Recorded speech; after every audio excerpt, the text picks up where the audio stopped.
మత్తయి సువార్త 24:3 రాయబడిన వాక్యం ఎన్నో కార్యక్రమాలు మాత్రమే కాదు, ఎన్నో వారాలు మాత్రం కాదు, ఎన్నో ఏళ్లు మాత్రం కాదు, ఎన్నో మినిస్ట్రీస్ని నిర్మించింది. ఒక ప్రశ్న 2 మిలియన్లు దాటింది. అప్పుడు ఒక్క ప్రశ్నలో సబ్ ప్రశ్నలు లోపం ఉన్నాయి మాథ్యూ 24:3లో. అయితే ఇలాగా అనేంత వరకు జరిగినవి జరగబోనివి అని చూస్తే ఒక్క ప్రశ్ననే అని ఒక ప్రశ్న వస్తుంది. ఒక్కొక్కరికి ఒక్కొక్క ప్రశ్న. ఇప్పుడు పిలాతు యేసును చూసి ఒక ప్రశ్న అడుగుతాడు, సత్యమనగా ఏమిటి? అంతే, ఒకే ప్రశ్న. ఆ తర్వాత పిలాతు ఇంకేం అడగల. అవునా? ఈ విధంగా మనం అడిగే ప్రశ్న, నేను ఇది ఎలా తీసుకుంటున్నానంటే, ఆ క్వశ్చన్ కూడా పరిశుద్ధాత్ముడే అడిగిస్తున్నాడు మనల్ని. అవతలున్న వారిని కూడా ఆయనే ఫిక్స్ చేస్తున్నాడు మనకి. లేకపోతే ఏ విషయమైనా అడుగుతున్నప్పుడు మనం చెప్పాల్సిన దాన్ని సాధారణంగా ఏం చెప్తుంటాం? వాళ్ళు ప్రశ్న అడిగారు, నేను జవాబు చెప్పాను. దేవుని దగ్గర జవాబు ఉంటుంది, ప్రశ్న అడగనిస్తాడు. మీరు సమరయ స్త్రీ కాన్వర్జేషన్ చూడండి. యేసుకి సమరయ స్త్రీకి ఈయన మరల ఆమె అడిగే ప్రశ్నకి జవాబు చెప్పడు గాని ఆశ్చర్యంగా ఉంటుంది. ఈయన ఆ తర్వాత ఆమె అడగదలిచిన ప్రశ్నకైనా జవాబు చెప్తూ ఉంటాడు. ఈ విషయం చెప్పాలంటే పైలట్కే ఒక ప్రశ్న వేస్తున్నాడు సమరయ్య. అయితే పైలట్ అడిగి ఏం చేశాడనే విషయం ఒకటి ఉంది, సమరయ స్త్రీ అడిగి ఏం చేశారనేది. అంటే రెండింట్లో అవుట్కమ్ కూడా చూస్తున్నాను. ఆ తర్వాత పిలాతు ఏం చేశాడనేది ఉండదు, ఏది ఉండదు. అయితే ఈమె ఆ ఊరినే మార్చేసింది. ఆమె వెళ్ళి ఆ ఊరి వారిని అందరినీ తెచ్చింది. అదే చెప్తున్నాను, ప్రశ్న అడిగించడం ఒకవైపు, అయితే మనం ఏం చేయాలి ఆ సమాధానంతో అనేది నేను ప్రేక్షకులకి చెప్తున్నాను, మనకి చెప్పుకుంటున్నాను. గాడ్ రిజల్టే కదండి. దేవుడు ఆ రిజల్ట్ ఇవ్వడానికే కదా ప్రశ్నలు లేవనెత్తున్నాడు. కానీ మనం అది పాటిస్తున్నామా అనేది విషయం. ఇప్పుడు ఇన్ని ప్రశ్నలు, అందులో ఇది ప్రాముఖ్యమైంది, దానికి ఇంత జవాబును ఆయన ఇచ్చాడు. ఒక చాప్టరే మాట్లాడాడు మన లెక్కకి. అవునా? ఇంత మాట్లాడాడు. దీన్ని పెట్టుకుని మనం ఏం చేస్తున్నాం అనేది కదా ప్రశ్న. ఇది అట్లే దాటి చదవకుండా వెళ్లేవాళ్లు ఉన్నారు కదా. ఎందుకంటే తెగుళ్ళు వీటిని గురించి చదువుతూ ఉండాలి. అట్లే మనము బ్లెస్సింగ్లోకి వెళ్ళిపోదామనే వాళ్ళు ఉంటారు కదా. సో అందువల్ల ఇందులో ఒక బ్లెస్సింగ్ ఉంది కదా. ఇదే బ్లెస్సింగ్ యాక్చువల్గా. మీరు ఇప్పుడు చెప్పండి, బిడ్డ మరి పుట్టడం అనేది ఒక ఆశీర్వాదం కదా. చావకుండా ఉండడం అదొక ఆశీర్వాదం కదా. మనం చావకుండా ఉండాలంటే దాని గురించి మాట్లాడకూడదట. మీరెందుకు చావు గురించి మాట్లాడుతున్నారు? అది కూడా ఒక ఆశీర్వాదం. ఈ రోజు కంటికి ముందు ఇంత డెత్ జరుగుతున్నప్పుడు నా బిడ్డ చావకుండా ఉంది కదా, నేను బయటికి వెళ్ళి మంచిగా వస్తున్నాను కదా, అదొక బ్లెస్సింగ్ కదా. మీరేది మాట్లాడాలనుకున్నా దేవుడు మీకు బిడ్డనిస్తాడు, అది చెప్పాలనుకుంటాం, అదొక ఆశీర్వాదమే. ఇది ఒక ఆశీర్వాదమే. దేవుడు నీ జీవాన్ని భద్రంగా కాపాడతాడు, వెళ్ళు చోట నీకు తోడుగా ఉంటాడు, అదొక బ్లెస్సింగ్ కదా. మనం చూడడమే మన యొక్క దృష్టే. ప్రజలకి దీని వెనుక ఉన్నటువంటి బ్లెస్సింగ్స్ తెలియడం లేదు యాక్చువల్గా. గత వారంలో మీరు మాట్లాడుతున్నప్పుడు మనం ఆ దేశాల కోసం అగెన్స్ట్ గా ఆ కాన్ఫ్లిక్ట్ గురించి మాట్లాడుకుంటున్నాం. 24లో తరచుగా వచనాలలో వస్తుంది. ఈ రోజు మనం ప్రేక్షకులకు అందులో నుండి తరచుగా మీరు తర్వాత మాట్లాడతామన్నారు, అక్కడి నుంచి మనం మొదలు పెడదామా? ఈ 7th verse లోనే మనం గత వారం ముగించాం. జనము మీదికి జనమును, రాజ్యం మీదికి రాజ్యమును లేచును అని చెప్పి, ఇది ఎందు నిమిత్తం అనేది మనం చూసాం. అంటే బేస్, దాని మూలం ఏంటో మనం చూసాం. మనం లైవ్ లో చూసాం. అవును, లైవ్ గా వేరే అన్ని దేశాల్లోనూ చూస్తున్నాం. అలా ఇప్పుడు యుఎన్లో ఒక 180 దేశాలకు పైన రిజిస్టర్ అయింది. ఏ దేశానికి వెళ్ళినా ఇది ఒకటి ఉంటుంది. ఒకటి జనం మీదికి జనమును, రాజ్యం మీదికి రాజ్యమును ఉంటుంది. ఇప్పుడు నేను ఇది ఎంతో అధికంగా చూస్తున్నాను. అన్ని చోట్ల సరిహద్దుల సమస్య అంటూ లేకుండా లేదు. లేని దేశం లేదు. అన్ని దేశాల్లోనూ సరిహద్దు సమస్య ఉంది. ఆ విధంగా అయిపోయింది. ఇప్పుడు అందులో ఉండే అతి ముఖ్యమైన మరొక విషయాన్ని చూడబోతున్నాం. కరువులు అనేవి ఉన్నాయి. ఫెమైన్స్. ఈ ఫెమైన్స్ అన్నప్పుడు 3 పార్ట్లుగా మనము ఫెమైన్స్ ని చూడొచ్చు. ఒకటి, లోక ప్రకారంగా 2 ఫెమైన్స్ ఉన్నాయి. ఒక మనిషికి ప్రాథమిక అవసరం ఏంటి? నీళ్లు, ఆహారం. భోజనం, నీళ్లు బేసిక్ ఇవే. అంటే ఒక సాధారణంగా జీవించే వారి నుండి రాజుల వరకును ఏం అవసరం అంటే నీరు, ఆహారం, ఇవే అవసరం. చివరిగా ఎండ్లో మనం గమనించి చూస్తే దీనికైనా ఇంత కష్టపడ్డాం, దీనికైనా ఇంత గొడవ పడ్డాం. ఇది నాకు చాలా ఆశ్చర్యం. ఒకరిని గూర్చి విన్నాను, ఆయన గూర్చి నాకు తెలిసి ఆయనకి ఎన్నో పలు కోట్ల ఆస్తి ఉంది, ఎంతో ఆస్తి ఉంది. అప్పుడు ఆయన డ్రైవర్తో కూర్చుని మాట్లాడుతుండాను. ఆయన వచ్చినప్పుడు నేను మాట్లాడాను. నేనిప్పుడు కొంచెం ప్రశ్న అడిగేస్తా. నేను ప్రశ్న అడిగే వ్యక్తిని. అలాగంటున్నప్పుడు యాక్చువల్గా మీరే నన్ను ఎక్కువ అడుగుతున్నారు, నేనే ఎక్కువ అడుగుతుంటా. అప్పుడు ఆయన దగ్గర అడిగాను. ఆయన ఫుడ్ అంటే నాకు ఇష్టం కాబట్టి ఒక మాట అడిగాను. ఆయన ఏం తింటాడో అని అడిగాను. అన్నా, ఉదయాన్నే గంజి తాగుతాడన్నా, ఆ తర్వాత వెజిటేరియన్ అన్నా, అయితే మధ్యాహ్నం కొంత తింటాడు, నైట్లో 2 చపాతీలన్నా. నేను ఏంటి ఇంత కలిగిన ఆయన అంతే తింటున్నాడా? అంటే డబ్బు లేని వాడిని చూస్తే బాగా తినాలని ఆశపడి ఒక 50 రూపాయలు ఉంటే వెళ్ళి కడుపు నింపుకోవాలనుకుంటాడు కదా. అంత పెద్ద వ్యక్తి ఆయనకి మరి అంత ఉంది. అందులో ఇంకా మాత్ర వేరే వేసుకుంటాడట. ఇంత చేస్తున్నాడు. నాకు కష్టమైపోయింది. ఏంటి ఇంత ఉండి మనిషి అనుభవించలేకపోతున్నాడు? అదే వాక్యం చెప్తుంది. ఆస్తిని సమకూరుస్తాడు, అది ఎవరు అనుభవిస్తారో తనకు తెలియదని ఉంటుంది. ఆ విధంగా ఎవరు అనుభవిస్తున్నారు? ఎవరో తింటూ ఉన్నారు. ఎందుకు కష్టపడ్డామని అనుకుంటా. ఆయన సంపాదించింది ఆయన ఇంటి సేవకులు తింటూ ఉంటారు. బాగా చేసి ఈయన తినలేడు, మిగిల్చింది వాళ్లే తింటారు కదా. అది జరుగుతుంటది. అలా ఉండనివ్వండి. ఎలాగో ఎవరికో ఉపయోగపడితే చాలు. అప్పుడు ఈ కరువులో అతి ముఖ్యమైనది నీటి కరువును, ఆహారమే వెరీ ఇంపార్టెంట్గా. మొదటిగా ఆహార కొరత కరువును చూసినట్లయితే చివరి కాలంలో జరిగే సంభవాలుగానే చూస్తున్నాం. మీరు అక్కడికైనా సూచనలు లేవు. అప్పుడు కరువు ఏ కాలంలో లేదు? తరచుగా ఉన్నాయి. అన్ని కాలంలోనూ ఉంది. అబ్రహం కాలంలో కరువు ఉండింది. అందువల్ల ఆయన వచ్చి ఐగుప్తునకు వెళ్తున్నాడు. ఇస్సాకు కాలంలోనూ కరువు వచ్చింది. దేవుడు చెప్తాడు దేశంలో ఇక్కడే ఉండు అంటాడు. ఆ తర్వాత నయోమి కాలంలో కరువు ఉండింది. దావీదు కాలంలో కరువు ఉండింది. అటు తర్వాత ఏలియా కాలంలో కరువు ఉండింది. ఎలీషా కాలంలో ఉండింది. ఏ కాలంలో కరువు లేకుండా ఉండింది? అన్ని కాలాల్లోనూ కరువు ఉండింది. అప్పుడు కరువు ఎలా ఒక గుర్తుగా మారుతుంది? కామన్ అయిన విషయమే కదా. అదే మనం ఇది ఎలా చూడాలని చూస్తే, ఈ కరువు అన్నది ఎంత ఇంక్రీజ్ అవుతుంది, ఎంత తీవ్రతకు వెళుతుందనేది ఇంపార్టెంట్. ఏ ఒక విషయమునో తీవ్రత అందుకునేప్పుడే మనం అది గుర్తుగా చూడగలము. ఇప్పుడు ఎంతగా మీ class test, mid term, monthly test, revision పెట్టినా యాన్యువల్ అనేది మనకి మెయిన్. ఆ విధంగానే ఇవన్నీ జరిగినా కానీ అందులో ఫెయిల్ అవ్వకూడదు. ఆ విధంగా తీవ్రతలో ఒక కరువు, బైబిల్ చెప్పేటువంటి ఒక కరువు, సర్వలోకములోను కరువు. దీనికి ఒక ఆధార వాక్యంగా మనం ఒక వాక్యాన్ని తీసుకుందాం. దాదాపుగా మీరు ఒక కోవిడ్ లాంటిదిగా ఉంటున్నారు. కోవిడ్ ఒక తెగులు, గ్లోబలైజ్. అంటే నా ఉద్దేశం అది ఒక దేశానికి కాదు. అవును, కరెక్ట్. వరల్డ్ వైడ్ కామన్ అయింది. ఇప్పుడు రెవల్యూషన్ 5లో మీరు చూడండి, 6లో ఇప్పుడు నేను చెప్పే విషయాలు బాగా గమనించి చూడండి. ఒక విషయాన్ని మీరు చూడగలరు. చాలా చక్కటి విషయాన్ని దేవుడు కనెక్ట్ చేసి ఉంటాడు. రెవల్యూషన్ 6th చాప్టర్లో వర్సెస్ 5 and 6 నేను చదువుతాను. ఆయన 3వ ముద్రను విప్పినప్పుడు రమ్ము అని 3వ జీవి చెప్పుట వింటిని. నేను చూడగా ఇదిగో ఒక నల్లని గుర్రము కనబడెను. దానిమీద ఒకడు త్రాసు చేత పట్టుకుని కూర్చుండి ఉండెను. మరియు దేనారమునకు 1 సేరు గోధుమలనియు, దేనారమునకు 3 సేర్ల యవలనియు, నూనెను ద్రాక్షారసమును పాడు చేయవద్దనియు ఆ 4 జీవుల మధ్య ఒక స్వరము పలికినట్టు నాకు వినబడెను. ఇది యేసుని రాకడకు ముందుగా జరగాల్సిన ఒక విషయం. Third seal. అవును, వరల్డ్ వైడ్ గా జరుగుతుంది. ఇది మనం చెప్పలేదు, బైబిల్ చెప్తుంది. ఇందులో ఒక విషయం ఏంటని చూసినట్లయితే, బైబిల్ చెప్పే విషయం గుర్తుగా, ఇప్పుడు మీరు ఏది చెప్పినా ఒక సూచనకి ఒక ఎగ్జాంపుల్ చెప్తారు కదా, అలా ఒక ఎగ్జాంపుల్ గా గోధుమ చెప్పబడుతుంది. గోధుమ విపరీతమైన కాస్ట్ అమ్మబడుతుందని ఉంటుంది. చాలా మందికి ఇది చూడటానికి ఎలాగుంటదంటే, దేనారమునకు 1 సేరు గోధుమ అంటే ₹1 1 సేరు గోధుమ అనే అర్థం కాదు. ఇప్పుడు బైబిల్ ప్రకారంగా ఆ డబ్బు వాల్యూ ఎంత అనేది మనం చూడాలి. అవునా? ఇప్పుడు ఇండియాలో రూపాయి అనేది ఒక లెక్క, అమెరికాలో డాలర్ అనేది ఒక లెక్క. వాల్యూ మారుతుంది. వాల్యూ ₹80 దాని విలువ, ₹80 to ₹100 దాని విలువ ఎక్కి దిగుతూ ఉంటది. అదేవిధంగా బైబిల్లో చెప్పబడిన దేనారానికి వాల్యూ చూడాలి. అది టాలెంట్ అని కూడా ఇంగ్లీష్లో ఉంటుంది. ఇంగ్లీష్లో ఉంది టాలెంట్. ఇప్పుడు శిష్యులు వచ్చి జాన్ 6లో దాదాపు 5,000 జనసమూహం కూడి ఉంటారు కదా, వారందరికీ శిష్యులను చూచి వారికి భోజనం పెట్టమని అంటాడు. వెంటనే వారు చెప్తారు, ఇంతమందికి ఆహారం పెట్టాలంటే ఎంత అవుతుంది? 200 దేనార్లు అవుతుందని క్యాలిక్యులేషన్ కరెక్ట్గా ఉంది. ఆ రోజు వచ్చిన వారి లిస్టు మాత్రం చూస్తే మగవాళ్ళు మాత్రం 5,000 మంది, స్త్రీలు పిల్లలు అందరినీ చేరిస్తే అదొక 5,000 అనుకున్నా 10,000 మంది వచ్చారు. మినిమం 10,000. నేను చెప్పేది ఎంత కూడినా అట్టర్మోస్ట్ మినిమం. ప్రభువే 5,000 మంది అంటున్నాడు. ఇప్పుడు ఇంతమందికి ఆహారం పెట్టడం అనేది 200 దేనారములు అవుతాయి అంటున్నారు. ఒక 10,000 మందికి ఆహారం పెట్టడానికి 200 అవుతుందంటే, ఒక దేనారముతో అతి తక్కువగా మీరేం చేయొచ్చు?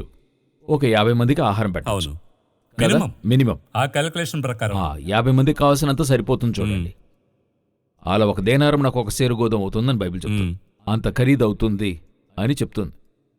ఈ నల్లని గుర్రము, గోధుమ కొరత ఎక్కడి నుండి స్టార్ట్ అవుతుందో బైబిల్ చెప్తుంది. అది మీరు చూడాలంటే జకరియా పుస్తకంలో మీరు చదువుతున్నప్పుడు 6వ అధ్యాయం 6వ వచనం నేను చదువుతాను. నల్లని గుర్రములున్న రథము ఉత్తర దేశములోనికి పోవునది, తెల్లని గుర్రములున్న రథము వాటి వెంబడి పోవు. క్లియర్గా ఉంది.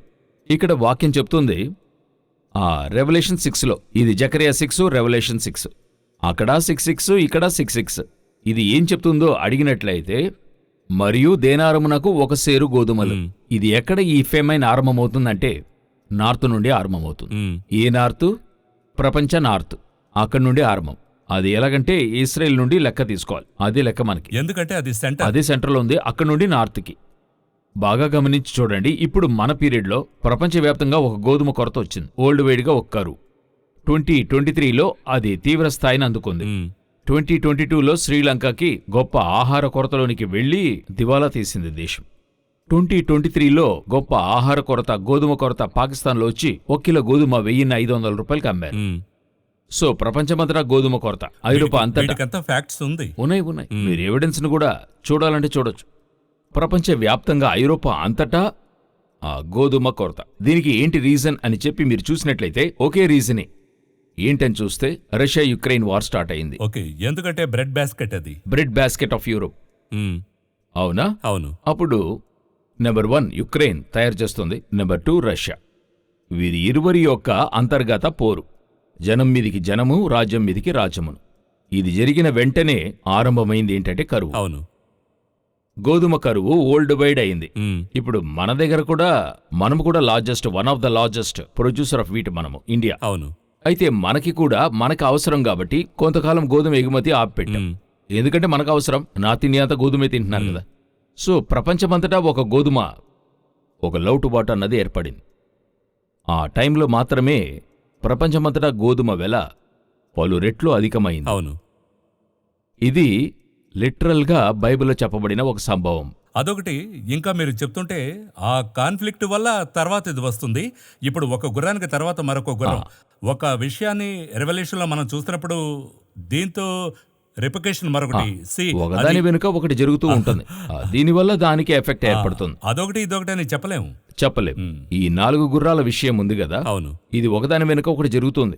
ఇప్పుడు దేవుడు చెప్పిన కరువు, ప్రపంచమంతటా కరువు యొక్క తీవ్రతను మనం చూస్తూ ఉన్నాం, అన్ని వైపులా చూస్తూ ఉన్నాం.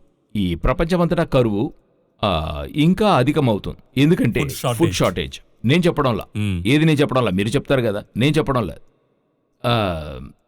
యుఎన్ యొక్క సెక్రటరీ ఆయన చెప్తున్నాడు ఇంతవరకు ప్రపంచము చవి చూడని కరువు ఒకటి వస్తుంది. ఇందువల్ల ప్రజలు గొప్ప సంక్షోభానికి గురవుతారు.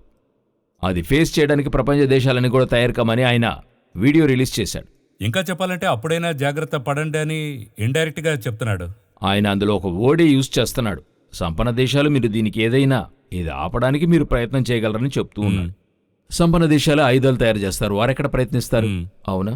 ఎప్పుడు ఒక విషయం ఉంటుంది, మీరు దేనికి స్పెండ్ చేస్తున్నారన్నది చాలా ఇంపార్టెంట్. అవునా?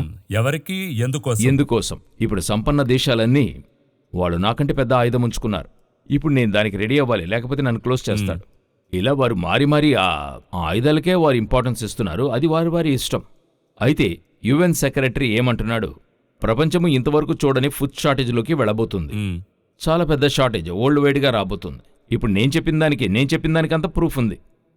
వరల్డ్ వైడ్ ఫెమైన్ ఆరంభమైందని అనౌన్స్ చేశారు వాళ్ళు. ఫస్ట్ కంట్రీ వరల్డ్ బాధింపబడింది మడగాస్కర్. ఏ స్థాయికి అడిగితే ప్రజలు తినడానికి దారి లేక, ఏమీ లేకుండా పురుగులు తినే స్థాయికి వెళ్ళిపోయారు. ఇంకొకటి దాని తర్వాత దేశం హైతీలో చూస్తే తినడానికే దారి లేక ప్రజలు మట్టిని మెత్తగా చేసి దానిలో కొంత ఉప్పు వేసి ఎండలో ఎండబెట్టి తింటుండారు. ఇవన్నీ ఈరోజు జరుగుతున్న నిదర్శనమైన కార్యం. ఇప్పుడు మనమొచ్చి ఏదో long ago once upon a time గురించి మాట్లాడుకోవడం లేదు. మనం మాట్లాడేది 2020 నుండి 2025 లోపల జరిగే సంభవాలను మాట్లాడుకుంటున్నాం. సో ప్రభువు చెప్పిన ఇంతటి కరువు, వాళ్లే చెప్తున్నారు, యుఎన్ఏ ఇంతవరకు ప్రపంచం ఇంతటి ఫెమైన్ చూసింది లేదు. 1920sలో ఒక ఫెమైన్ వచ్చింది, అది అందరికీ తెలుసు అనుకుంటా. అది సెకండ్ వరల్డ్ వార్కి దారి తీసింది. ఆనాడు వరల్డ్ సూపర్ పవర్గా ఉంది ఇంగ్లాండ్లో భయంకరమైన కరువు రావడం వల్ల ఫార్మర్స్ అందరూ ఉరి వేసుకుని సూసైడ్ చేసుకుని చనిపోయారు. సో ఆ కరువు సెకండ్ వరల్డ్ వార్కి దారి తీసింది. ఇప్పుడు అంతకంటే భయంకరమైన కరువులో ఉందంటున్నారు. మీరే చూడండి, ఒక లిటరల్గా చూడండి, ఒక పెట్రోల్ వెల నుండి బియ్యం ఖరీదు గాని, బంగారం ఖరీదు గాని ఎంత పెరిగింది? అవును, పెరుగుతూనే పోతున్నాయి. తీవ్ర స్థాయిలో ఉంది. ఎక్కడికెళ్ళి ముగిస్తుందో తెలీదు, వాళ్ళకే తెలియడం లేదు ఇదెక్కడ ముగిస్తుందోనని. సమీపంలో బిల్ గేట్స్ చెప్పిన విషయము, అందరూ ఏఐలో అధికంగా ఇన్వెస్ట్ చేస్తున్నారు, ఏఐ యొక్క షేర్సే భయంకరంగా ఇంక్రీస్ అయ్యాయి. అయితే ఏఐ ఒకరోజు బస్ట్ అవుతుంది, మీరందరూ ఇరుక్కుంటారు అన్నాడు. ఒక బబుల్ బస్ట్ కాబోతోంది. అవును, ఆయన చెప్తున్నాడు మీరు అంతమందినూ ఒకటే నమ్ముకుంటున్నారిప్పుడు, అంతమంది చేరి ఒక వ్యాపారం చేస్తున్నారు, అది బర్స్ట్ అవుతుంది అని చెప్తున్నాడు. సో ఇప్పుడు వరల్డ్ వచ్చి ఒక ఫెమైన్ వైపుగా వెళుతుంది, ఆ యొక్క ఒక పెద్ద విషయాన్ని సంధించబోతోంది. ఇందువల్ల మిలియన్స్ అండ్ మిలియన్స్ బాధించబడతారని యుఎన్ రిపోర్ట్ చెప్తుంది. ఇది అన్ని దేశాలకి వర్తిస్తున్న విషయం. యేసు చెప్పిన సూచనలో ఇది చాలా ప్రాముఖ్యమైంది. దీంతో ఇది ముగించి నెక్స్ట్ నేను నీళ్ల గురించి చెప్తాను. బట్ నాకు చాలా ఇంట్రెస్టింగ్ గా ఉంది. జకరియాని కనెక్ట్ చేశారు, అది చాలా ఇంట్రెస్టింగ్ గా ఉంది. అవును, ఎందుకంటే జకరియా కూడా పెద్ద ప్రాఫిట్ ఆయన. అది కూడా మనం ఆ పుస్తకాన్ని రెవల్యూషన్ కోణంలో చదివింది లేదు. అయితే దీన్ని రెవల్యూషన్ విధానంలో చూడాలి. అలా చూస్తే చాలా వ్యత్యాసంగా నేను ఉంటుంది. ఇంకొక వాక్యాన్ని చెప్తే మీరు ఆశ్చర్యపడతారు. ఏంటంటే క్రైస్ట్ ఒక విషయాన్ని స్టార్టింగ్ టు ఎండ్ చెప్తాడు. అదేంటంటే రక్తాపరాధము ఎక్కడి నుండి ఎప్పటి వరకు అని చెప్తాడు. అలా చెప్తున్నప్పుడు హేబెలు రక్తం మొదలుకొని బలిపీఠమునకును దేవాలయమునకును మధ్య మీరు చంపిన బరకియా కుమారుడకు జకరియా రక్తం వరకు అని అంటాడు.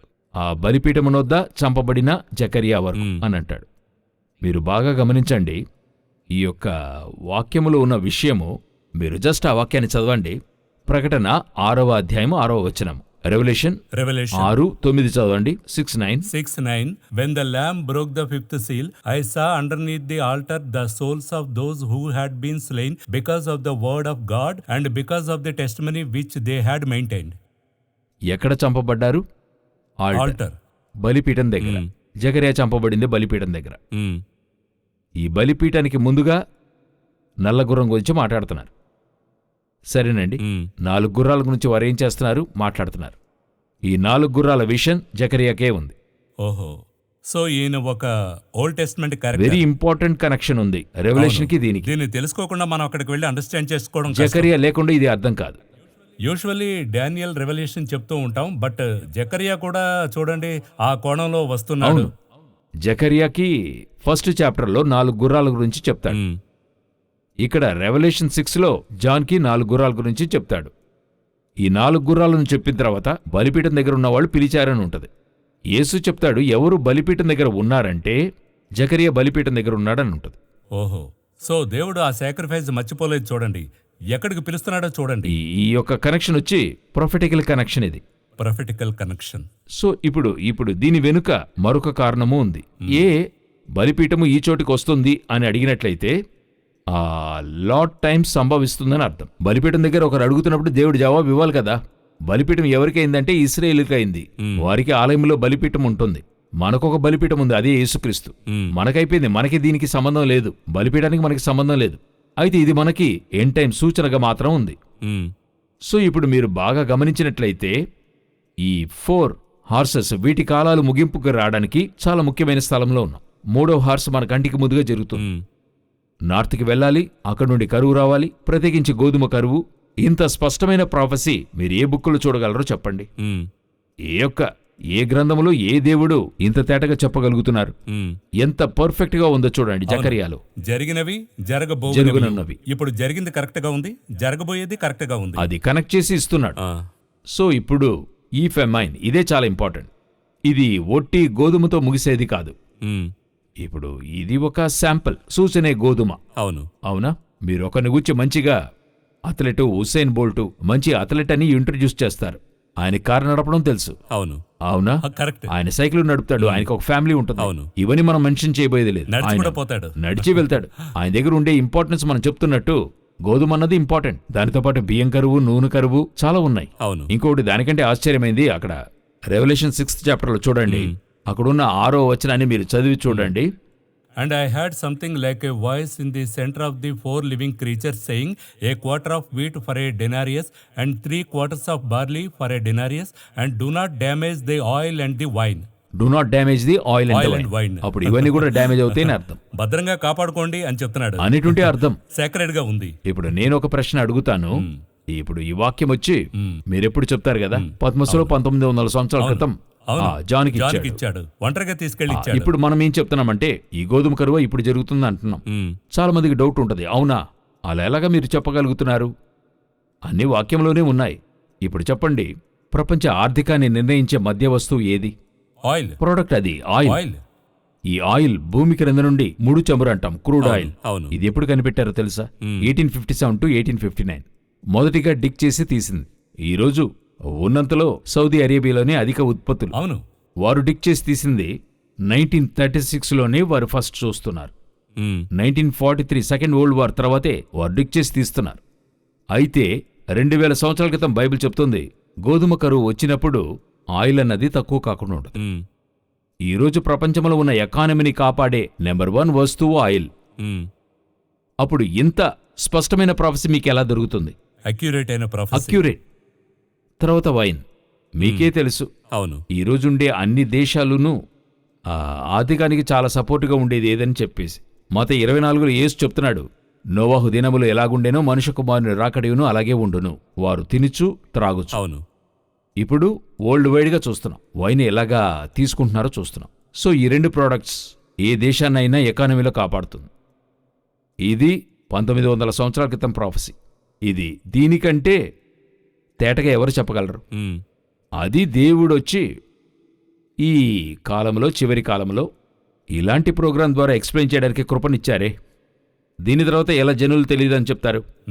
నాకు అర్థం కాలేదని చెప్పలేదు. అర్థం కాలేదని చెప్పలేరు కదా. రాసిచ్చాడు.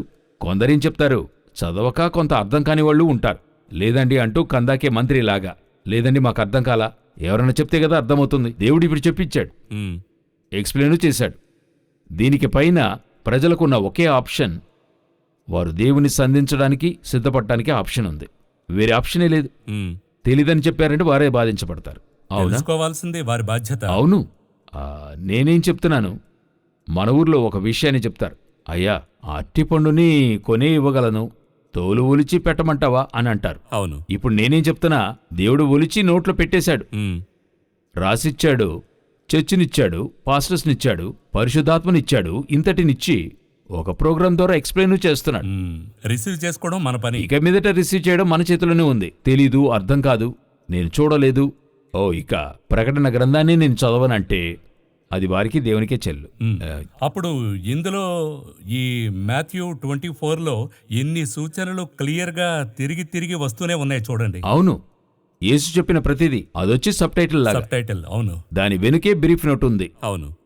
ఆ బ్రీఫ్ నోట్ ఎక్కడుంది, ఎలాగుంది అని కనిపెట్టి చదవడం అన్నది మీ పని. పరిశుద్ధాత్ముడు చెప్పిస్తాడు. ఇప్పుడు మన కంటికి ముందు దేవుడు చెప్పిన చాలా నిర్దిష్టమైన ప్రవచనం కరువు ఆరంభమైంది. మరో కార్యాన్ని చెప్తాను ఇందులోనే. నీటి కొరతను గూర్చి అదొక సూచన ఉంది. వాటర్. ఆ ప్రకటన గ్రంథము రెవల్యూషన్ 16లో చూడండి, 12:12లో చూడండి. ఒక అతి ముఖ్యమైన కార్యాన్ని దేవుడు అక్కడ చెప్తాడు. 6వ దూత తన పాత్రను యూఫ్రటీసు అను మహానది మీద కుమ్మరింపగా తూర్పు నుండి వచ్చు రాజులకు మార్గము సిద్ధపరచబడినట్లు దాని నీళ్లు ఎండిపోయాను. యూఫ్రటీస్ అన్నది ఏ నదో తెలుసండి?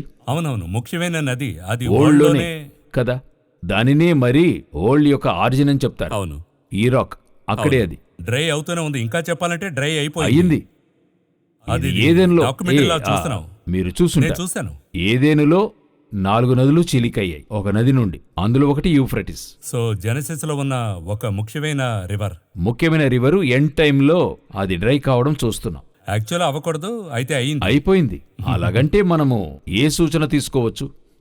నీళ్ల కరువు ప్రపంచవ్యాప్తంగా అన్ని దేశాల్లోనూ ఉంది. అది సరే, అన్ని దేశాల్లోనూ కరువు ఉంది, కొరత అవుతుంది, తర్వాత వర్షం వస్తుంది, ఇలాగవుతుంది. సూచనగా యేసు చెప్పింది యూఫ్రటీస్ ఎండిపోవడం మీరు చూస్తారు. అది రెవల్యూషన్ లో కరెక్ట్ గా పాట్మోస్ ఐలాండ్ లో జాన్కు చెప్తున్నాడు. అప్పుడు మన కంటికి ముందు అది డ్రైసప్ అయిందే. దీనికంటే కరువుకైన సూచన ఇంకేం చెప్తారు? కరువు అంటే ఏం చెప్తారు? నీళ్లు, ఆహారమే బేసిక్. అది ఇప్పుడు మన కంటికి ముందుగా జరుగుతూ ఉంది. సో జనులకు మనం చెప్పగలిగిన కాషన్, హెచ్చరిక ఏంటంటే, మనము దేవుని సంధించే జనరేషన్గా ఉన్నాం. చాలా అవకాశాలున్నాయి. నేను చెప్తున్న దేవుడు ఎప్పుడొస్తాడో ఏంటో మనకు తెలియదు. బైబిల్ ప్రకారం ఆయన అనుకోనని గడియలో వస్తాడని ఉంది. Okay, right, fine. అయితే ఇందులో మనం అర్థం చేసుకోవాల్సిన విషయం ఏంటంటే, దేవుణ్ణి మనం సంధించడానికి సిద్ధముగా ఉన్నామా? Are we ready? బైబిల్ చెప్తుంది నీ దేవుని ఎదుర్కొనడానికి సిద్ధపడు. సో మీరు చూసే సూచనల్లో అతి ముఖ్యమైన సూచనలు కంటికి ముందుగా జరుగుతున్నాయి, నిర్దిష్టంగా జరుగుతుంది. అది ఏ ఊర్లో చెప్పాడో ఆ ఊర్లో జరుగుతుంది. అంత అక్యురేట్గా ఉంది. సో ఇక కుంటి సాకులు చెప్పడానికి దారి లేదు. అది కాకుండా మీరు డానియల్ రెవల్యూషన్ దాటి జకరియాలోనే అన్ని విషయాలు ఉన్నాయి. కన్ఫర్మేషన్ వస్తూనే ఉంది. ఇంకా ఉంది జకరియా ఉన్నాయి. రానున్న కాలంలో ప్రభుచితమైతే అవి కూడా మనం అవును. ఇంకా చెప్పాలంటే గాడ్స్ విల్లుంటే మనం జకరియాను కూడా ధ్యానించవచ్చు వేరుగా, ప్రత్యేకంగా. ఎన్నో విషయాలు అందులో ప్రాఫిటిక్ గా చాలా విషయాలు ఉన్నాయి. మనం చాలా లైట్ గా చూస్తున్నామేమో అనిపిస్తుంది. 14 అధ్యాయాలు 14 విషయాలు చెప్తాం. అవును, అది ప్రత్యేకంగా గాడ్స్ విల్ ఉంటే మనం చేద్దాం. బట్ ఈ కార్యక్రమంలో మీరు చెప్పింది చాలా యూనిక్గా మాత్రమే కాదు, ఇది మనకి వార్నింగ్ని దాటి మనం స్పిరిచువల్గా మరో స్థాయికి వెళ్ళడానికి ఒక హెచ్చరికగా ఈ కార్యక్రమాన్ని చూస్తున్నాను. ప్రభు ఈ కాలఘట్టములో చివరి కాలంలో ప్రజలకి చెప్పగలిగిన ఆ, ఒక చిన్న టూల్ అలా మనతో చెప్పిస్తున్నాడు. చాలా సంతోషం బ్రదర్ జగన్. మరో కార్యక్రమంలో మరో విషయం, మాథ్యూ 24:3 అడిగిన ప్రశ్నకి ఇంకా ఒక పార్ట్ని చూడగలం. బట్ ఈ కార్యక్రమానికి మీరు విచ్చేసినందుకు సంతోషం, వందనాలు.